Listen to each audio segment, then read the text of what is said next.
नमस्कार।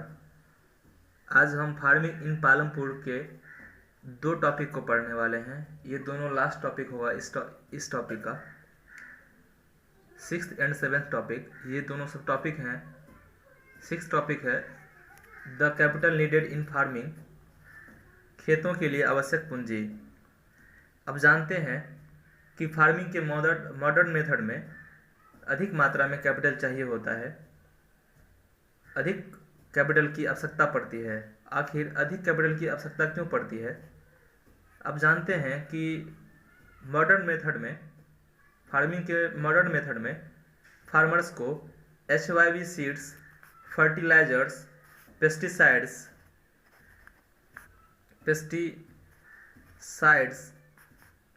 Well irrigation करना पड़ता है। साथ ही जो फार्म इंस्ट्रूमेंट होते हैं उसकी रिपेयर पे भी खर्चा आता है, जिसके कारण लागत बढ़ जाती है।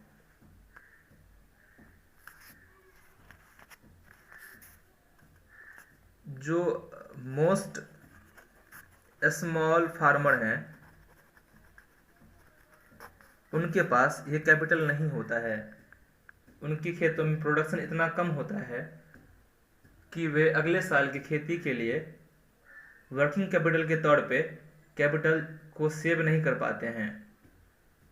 अतः उन्हें किसी न किसी से बोरो लेना पड़ता है, उधार लेना पड़ता है। ये उधार वो किसी large farmers, village money lenders, traders से लेते हैं, जहाँ पे इंटरेस्ट रेट काफ़ी हाई होता है। Interest is very high. कई बार किसान कर्ज जाल में फंस जाते हैं। कर्ज जाल मीन्स कि एक कर्ज सधा नहीं, ख़त्म नहीं हुआ, दूसरे कर्ज उनको लेना पड़ता है। इससे हम एक एग्जाम्पल से समझने का प्रयास करेंगे। जब कोई किसान किसी मनी लेंडर्स, लार्ज फार्मर्स या ट्रेडर्स से इंटरेस्ट पे कैपिटल को लेता है, रुपया पैसा लेता है, तो उसे चुकाने में उन्हें काफ़ी मशक्क़त करनी पड़ती है, क्योंकि ब्याज दर काफ़ी अधिक होता है। एक एग्जाम्पल यहाँ हम देंगे, उसके थ्रू हम समझने का प्रयास करेंगे कि क्या परेशानियाँ आती हैं स्मॉल फार्मर्स के लिए। एक महिला है सविता। सविता एक स्मॉल फार्मर है। उनके पास 1 हेक्टेयर लैंड है, कल्टीवेटेड लैंड है। वह सोचती है कि अपने 1 हेक्टेयर लैंड में व्हीट का प्रोडक्शन किया जाए, लेकिन उनके पास व्हीट के प्रोडक्शन को करने के लिए वर्किंग कैपिटल नहीं है। वर्किंग कैपिटल नहीं है। वह एक बजट बनाती है और वो देखती है कि यदि कहीं से 3000 रुपीज़ उन्हें आ जाए तो पक्का वर्किंग कैपिटल काफ़ी होगा।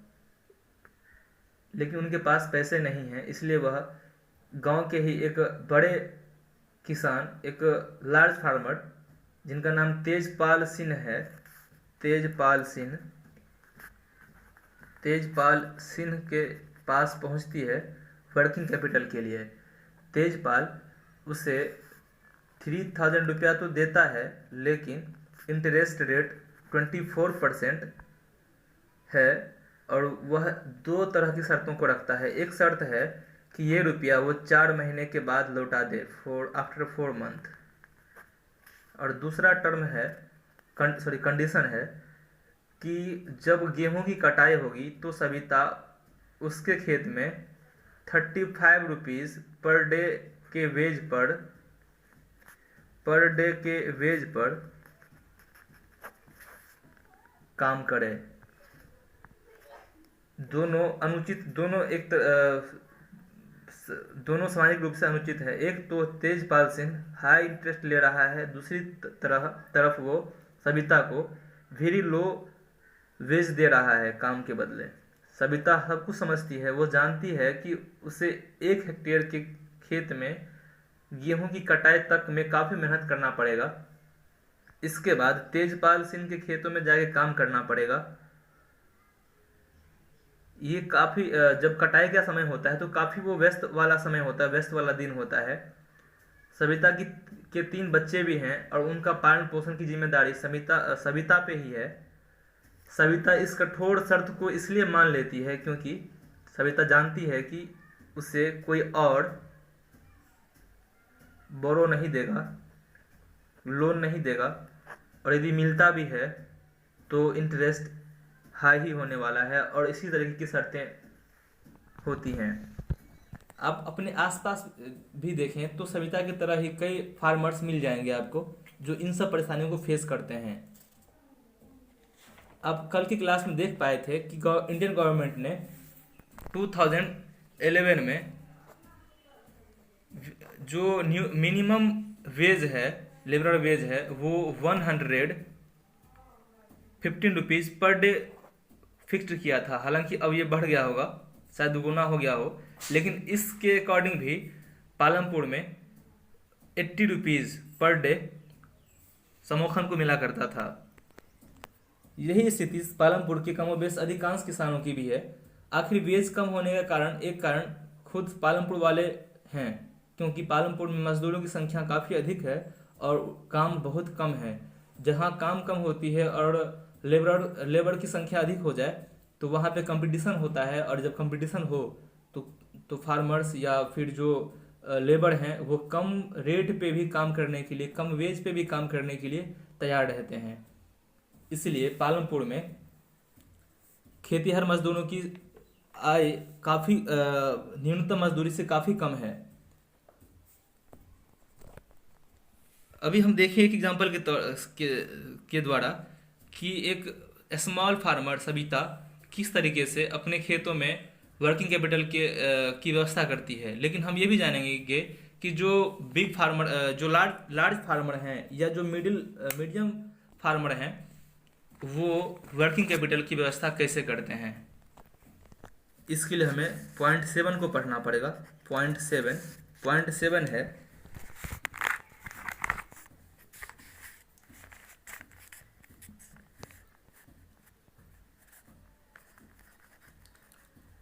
सेल ऑफ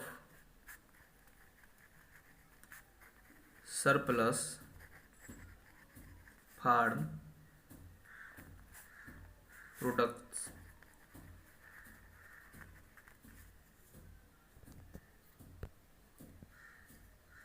मतलब अधिशेष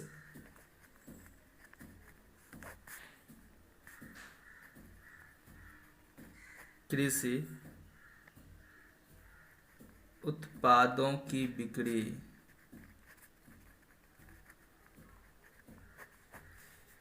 सरप्लस फार्म प्रोडक्ट्स का मतलब कि खेत में उपजने वाला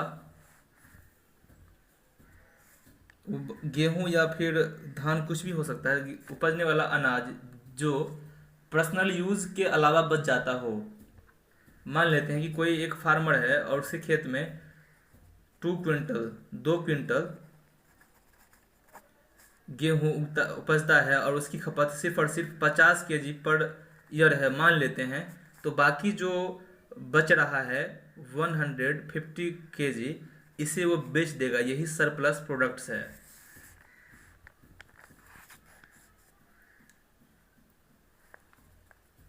मान लेते हैं कि कोई फार्मर उत्पादन के अपने लैंड में, जो भी उनके पास लैंड है, उसमें गेहूं का प्रोडक्शन करता है, व्हीट को प्रोडक्शन करता है, उसकी कटाई की जाती है और उत्पादन के बाद गेहूं को लाया जाता है।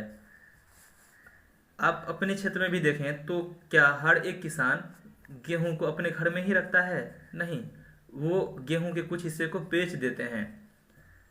हमारे आसपास अधिकांश मझोले किसान हैं जो गेहूं को गांव के किसी ज़रूरतमंद व्यक्ति के हाथों बेच देते हैं। लेकिन कुछ इक्के दुक्के ऐसे किसान होते हैं जो ट्रैक्टर में भर के दूसरे व्यापारी को बेच देते हैं।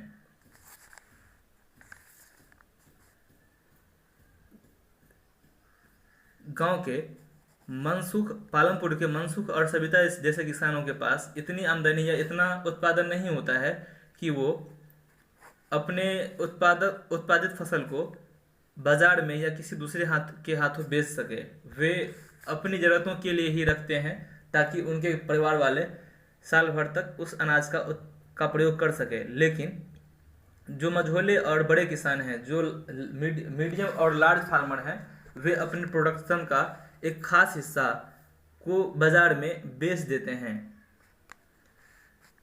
हम यहाँ फिर एक एग्जाम्पल के द्वारा समझेंगे। तेजपाल लेते हैं, अभी अभी देखे थे तेजपाल ने सविता को लोन दिया था हाई इंटरेस्ट पे। तेजपाल एक बिग फार्मर है, लार्ज फार्मर है पालमपुर का। तेजपाल के पास जितना भी कल्टीवेटेड लैंड है उसमें उसे 350 क्विंटल व्हीट प्रोड्यूस हुआ है। वह अपने यूज के लिए जितना उसे चाहिए उतना गेहूं को वो रख लेता है, बाकी को वो रायगंज के बाजार में बेच देता है, जिससे उसे अच्छी कमाई होती है। बाजार से जो व्यापारी गेहूं खरीदते हैं उसे वो कस्बों में ले जाके बेचते हैं और कस्बों के जो व्यापारी होते हैं शहरों के दुकानदारों तक पहुंचाते हैं, और इस तरीके से जो नगरों या महानगर में रह रहे लोग होते हैं उन तक वो अनाज पहुंच पाता है। तेजपाल व्हीट को रायगंज की मार्केट में बेचता है और काफ़ी अच्छी कमाई कर लेता है। ऐसे किसान तेजपाल के जैसे ही जो बड़े बड़े फार्मर होते हैं, लार्ज फार्मर, वो इन पैसों का क्या करते हैं, वे इन पैसों को बैंक में डिपॉजिट कर देते हैं, जिससे बैंक के द्वारा इन्हें उस डिपॉजिट पे कुछ इंटरेस्ट भी मिलता है। साथ ही इन पैसों का जो कमाई तेजपाल को जो कमाई हुई उस कमाई के एक खास हिस्से को वो सविता और मनसुख जैसे फार्मर्स को भी लोन के तौर पे देते हैं। तेजपाल इसी धनराशि में से, इसी अमाउंट में से कुछ अमाउंट वर्किंग कैपिटल के तौर पे अगले साल के खेती करने के लिए रख लेते हैं, ताकि उन्हें उस समय परेशानी ना हो। इसके अलावा जब अमाउंट ज़्यादा हो जाता है इन लोगों के पास, तब ये उस अमाउंट को इन्वेस्ट करते हैं।